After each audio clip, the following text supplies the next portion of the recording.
দুনিয়ার জীবনে এমন ভাবে থাকো, কুন ফিকুমি দুনিয়া কান্নাকা গারিব ওয়া সাবিল, এমন ভাবে দুনিয়াতে থাকো যেন তুমি দুনিয়া একজন মুসাফির। ইজা আমসাইতা ফালা তানতাজির সাবা, যদি সকাল পেয়ে যাও সন্ধ্যার জন্য আর অপেক্ষা করো না, সন্ধ্যা পেয়ে গেলে সকালের জন্য আর অপেক্ষা করো না, কারণ তোমাকে মৃত্যুবরণ করতে হবে, কখন মৃত্যু আসবে তোমাকে জানিয়ে আসবে না। সুতরাং আমরা এখনো শুধরে যাই। আমাদের দুনিয়ার জীবনেরটা একটা উদাহরণ দিলে আপনারা বুঝতে পারবেন। এখন যদি আপনার মা আপনাকে বলে, বাবা 100 টাকা দিলাম, বাজার থেকে 2 কেজি বা 5 কেজি আলু কিনে বাসায় ফেরো, আপনি 100 টাকা পকেটে করে গেছেন, প্রতিমধ্যে বন্ধুর সাথে দেখা হয়ে গেছে, বন্ধু বললো হোয়াটসঅ্যাপ বাড়ি, কি অবস্থা, চ সিল করি, টাকা আছে, কয় আছে 100 টাকা, চ আজকে যাই চা নাস্তা খাই।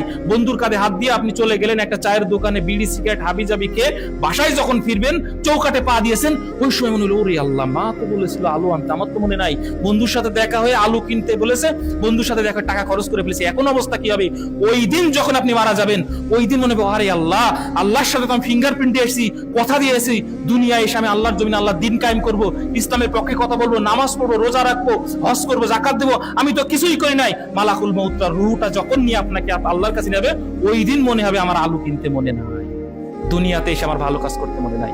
এখনো সময় আছে, এখনো দিন আছে, আমরা আল্লাহর পথে ফিরে আসি, আল্লাহর দিন কায়েমের জন্য চেষ্টা করি। আমাদের মূল উৎস দুটো, কোরআন এবং হাদিস, এই দুইটা নিয়ে আমরা যেন জীবন পরিচালনা করি। আমি মুসাফির হিসেবে আপনাদের জন্য দোয়া করি, আল্লাহ তাআলা মসজিদে উপস্থিত সকলের ইবাদত আমলকে কবুল করুক। আমরা যেন সবাই মিলে ইসলামী আন্দোলন, আল্লাহর জমিন, আল্লাহর দিন কায়েমের জন্য কোরআন এবং হাদিস মিলে যেন আমরা দিন এটা চলতে পারি। আল্লাহ তাআলা আমাদের সবাইকে সেই তৌফিক দান করুন বলে আমিন। ওয়া আখিরি দাওয়ানা আনিল হামদুলিল্লাহি রাব্বিল আলামিন। আসসালামু আলাইকুম ওয়া রাহমাতুল্লাহি ওয়া বারাকাতুহু।